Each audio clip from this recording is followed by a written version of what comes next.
साथियों नमस्कार, मैं हरिश्चंद्र बर्णवाल। इजराइल फिलिस्तीन युद्ध में कुछ ऐसी चीजें हो गई हैं जिसकी हम और आप कल्पना भी नहीं कर सकते हैं। एक तरफ जहां योगी जी का बुलडोजर इजराइल पहुंच गया है, ये जो बुलडोजर वाला मॉडल है, वहीं दूसरी तरफ फिलिस्तीन को मुस्लिम देशों ने अकेला छोड़ दिया है। जिन मुस्लिम देशों ने दोस्तों फिलिस्तीन के लोगों को, हमास को फुला फुला करके कुप्पा कर दिया था, अब जब मुसीबत आई है ना तो एकदम से अकेला छोड़ दिया है। मैं दोनों खबरें आपको दिखाता हूं और मैं दावे के साथ कह सकता हूं दोस्तों, आपने तो तमाम मेन स्ट्रीम मीडिया में, सोशल मीडिया में आप लगातार ये खबरें देख रहे हैं। यही बताया जा रहा है कि पूरी दुनिया दो भागों में बंट गई है, लेकिन आज स्थिति एकदम से बदल गई है। मैं आपको दोनों चीजें एक एक करके दिखाता हूं। पहले इजराइल में योगी मॉडल की खबर। अब ये खबर देखिए। अच्छा, ये बुलडोजर चलते हुए भी विजुअल है, लेकिन मैं आपको दिखा नहीं रहा, वो आपको सोशल मीडिया में मिल जाएगा। दरअसल वेस्ट बैंक में एक पिज्जा की दुकान पर अचानक से इजराइल का बुलडोजर पहुंचा और उसे पूरी तरीके से नेस्त नाबूद कर दिया गया। और इसलिए लोग कह रहे हैं कि ये योगी जी वाला जो बुलडोजर है ना, वो वहां पहुंच गया है, वही फॉर्मूला आजमाया गया और इसी से दहशत पैदा हो गई है। दरअसल हुआ क्या, ये मामला भी आप समझ लीजिए। एक पिज्जा शॉप ने अपने सोशल मीडिया अकाउंट में एक इजरायली महिला का वीडियो पोस्ट कर दिया और इस इजरायली महिला को दरअसल किडनैप किया गया था और उसे पोस्ट करते हुए उसका मजाक बनाया गया। अब जाहिर है दोस्तों, इस मानवीय त्रासदी में अगर कोई ऐसी हरकत करेगा तो लोगों का गुस्सा तो बढ़ेगा ना। लोग गुस्साने लगे, उसके बाद इसका विरोध करने लगे। सोशल मीडिया पर लोगों ने मांग की कि इस पर कार्रवाई की जाए और उसके बाद देखते ही देखते इजराइल की सरकार ने उस पिज्जा वाले की दुकान पर बुलडोजर भेज दिया और उसे पूरी तरीके से ध्वस्त कर दिया गया। हालांकि जब पोस्टर पर विवाद बढ़ा ना, तो रेस्टोरेंट की तरफ से यह सफाई दी गई कि अपलोड की गई तस्वीर के लिए हमें बहुत खेद है, हम लोगों और महिलाओं को नुकसान पहुंचाने के खिलाफ हैं और सिर्फ सम्मान के साथ जीना चाहते हैं, सभी के साथ शांति से रहना चाहते हैं। हमें प्रभावित परिवारों के सदस्यों और प्रभावित हुए अन्य लोगों के लिए बहुत खेद है। लेकिन तब तक तो देर हो चुकी थी, बुलडोजर मॉडल तो शुरू हो चुका था और उसके बाद उसके पूरे रेस्टोरेंट को ध्वस्त कर दिया गया। अब दूसरी महत्वपूर्ण खबर दोस्तों, इजराइल की सख्ती के बाद कैसे मुस्लिम देश ही हमास का, गाजा पट्टी के लोगों का, फिलिस्तीन का साथ छोड़ रहे हैं। और आपको पता है कि इजराइल ने हमास के आतंकी हमले के बाद ही गाजा में रहने वाले सभी लोगों को चेतावनी दी थी, कहा था कि गाजा छोड़ दो, क्योंकि अब हमास के खात्मे के साथ ही इस युद्ध का अंत होगा। और जाहिर है दोस्तों, क्या कुछ हुआ ये तो हम सब ने देखा ना। इजराइल ने सिर्फ 6 दिन में 6000 बम गिरा दिए हैं। 6000 बम, मतलब अगर तुलनात्मक दृष्टिकोण से देखें तो आप ये न्यूज़ देखिए, अमेरिका ने एक साल में अफगानिस्तान में जितने बम गिराए उतने इजराइल ने 6 दिन में गिरा दिए। 6000 बम। और इस हमले में अब तक 4.25 लाख से भी अधिक लोग विस्थापित हो चुके हैं और आबादी कितनी है? 23 लाख। और उसी समय नेतन्याहू ने और इजरायली सेना ने कह दिया था कि भैया गाजा पट्टी छोड़ दो, क्योंकि हम तो पूरा खत्म करेंगे, हमास को रहने नहीं देंगे, इसका सर्वनाश कर देंगे। लेकिन कुछ ही दिनों के बाद आप देखिए, इजराइल ने नई चेतावनी जारी की है। आपको बड़ी हैरानी होगी कि ये अचानक से रणनीति कैसे बदल गई। उसने ये चेतावनी दी है कि 24 घंटे के अंदर नॉर्थ गाजा में रहने वाले लोग इलाके को छोड़ दें और साउथ चले जाएं। और नॉर्थ गाजा में कितने लोग रहते हैं? 11 लाख लोग।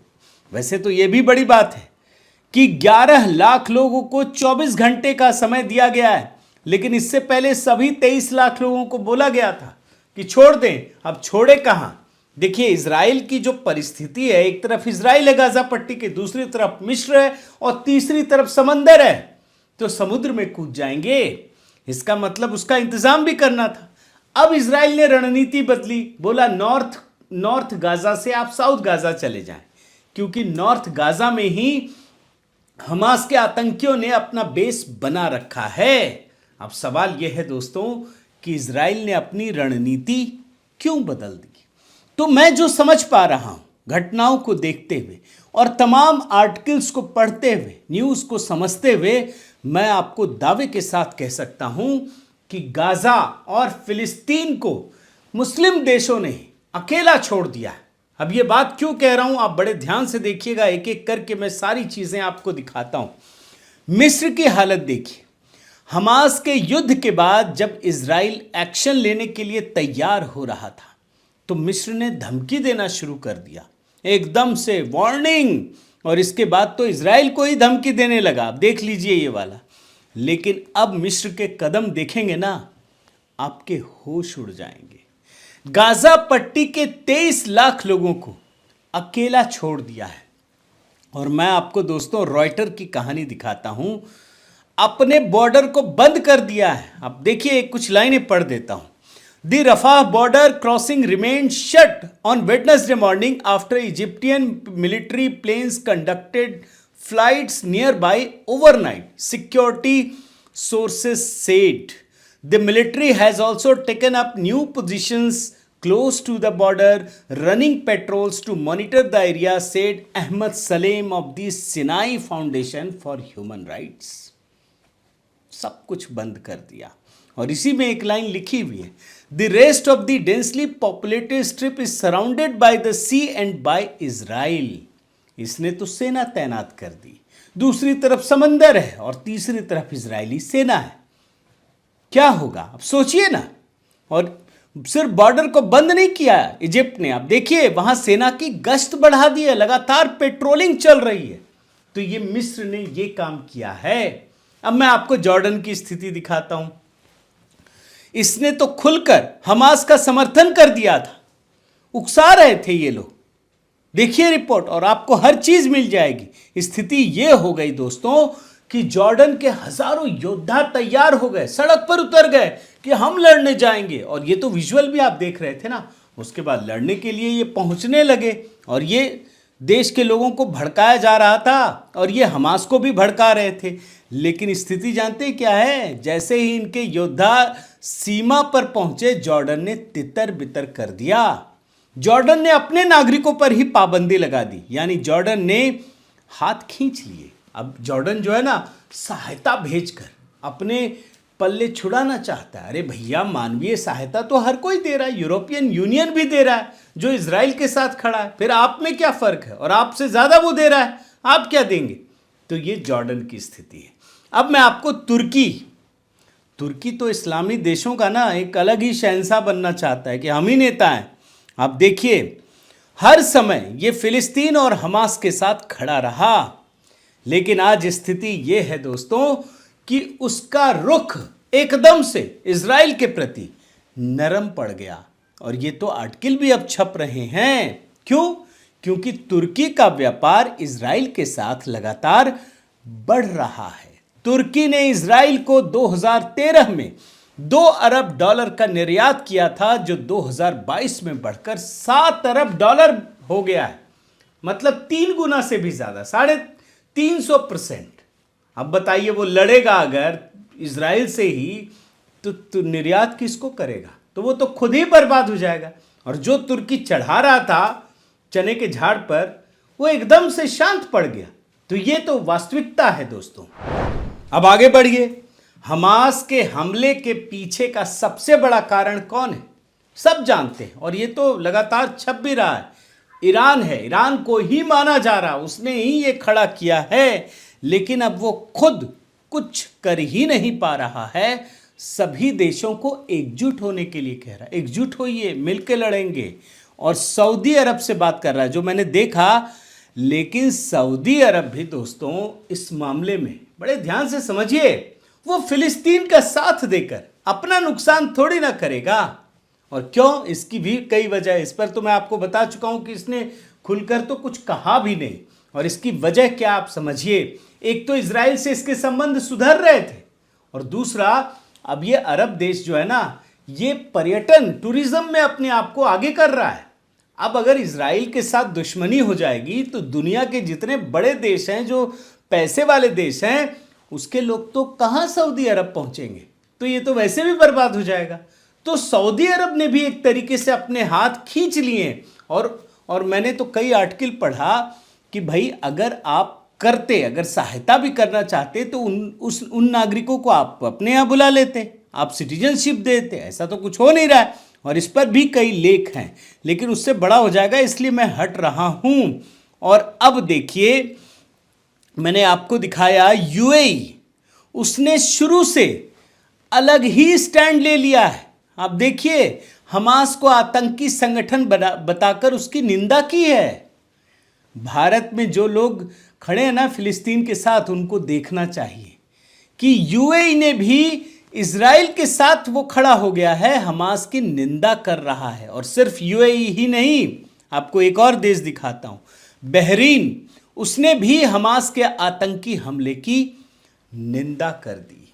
यानी मुस्लिम देशों में भी कई देश ऐसे हैं जो खुलकर इजराइल के साथ खड़े हो गए हैं। ये तो छोड़ दीजिए कि हमास के साथ है नहीं है, फिलिस्तीन के साथ है नहीं है, वो इजराइल के साथ खड़े हो गए हैं। अब मैं आपको इजराइल की स्थिति दिखाता हूं। ये तो फिलिस्तीन, गाजा पट्टी, हमास, इसकी स्थिति भी ना आप इजराइल का देखिए, जो अपने आप में दुनिया का चौथा पांचवा सबसे ताकतवर देश है। दुनिया के कई देश तो साथ दे ही रहे, लेकिन अमेरिका ने क्या किया, बाकायदा युद्धपोत ही भेज दिया।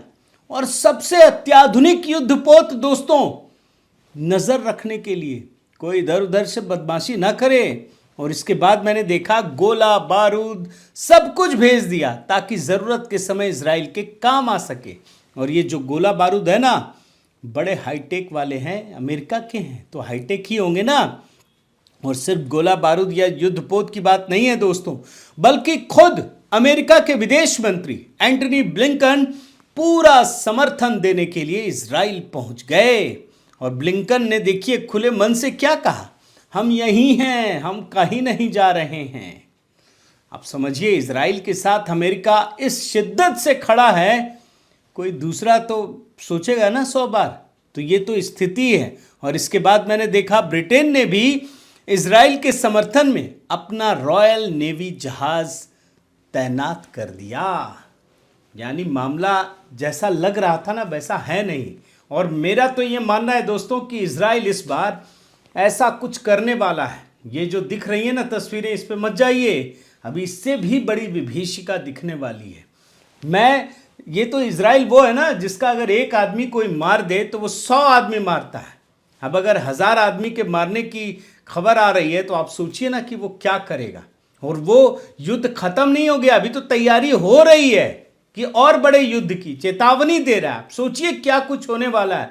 मुझे तो लगता है गाजा पट्टी को एकदम से मने विहीन कर देना है हमास के आतंकियों से या लोगों से, ये उसकी नजर में है। अब मैं आपको थोड़ा सा ना भारत की परिस्थितियों की बात बताना जरूरी है। भारत की परिस्थितियां बड़ी भिन्न है दोस्तों, और बड़ा महत्वपूर्ण है। आप गौरव कर सकते हैं, हम और आप, कि मोदी जी का शासनकाल है। अगर दूसरे का होता ना, कांग्रेसियों का खास करके, तो फंसा देते। वो ना घर के ना घाट के, यहां तो घर में भी है और घाट में भी है। कैसे, आप देखिए, मोदी जी ने सब कुछ किया, अपनी लाइन भी क्लियर की। जो आतंकवादी कहा उसे, और जिसके साथ खड़ा होना था खड़े भी हो गए। लेकिन उनका पूरा ध्यान भारतीय नागरिकों पर है, और उन्होंने चुपचाप अपने नागरिकों को वापस लाने का प्रयास शुरू कर दिया, ऑपरेशन अजय। और पहला जत्था लौट भी गया। जब लौटा ना, तो वंदे मातरम, भारत माता की जय के जय घोष हो रहे थे। एक छोटा सा हिस्सा देख लीजिए।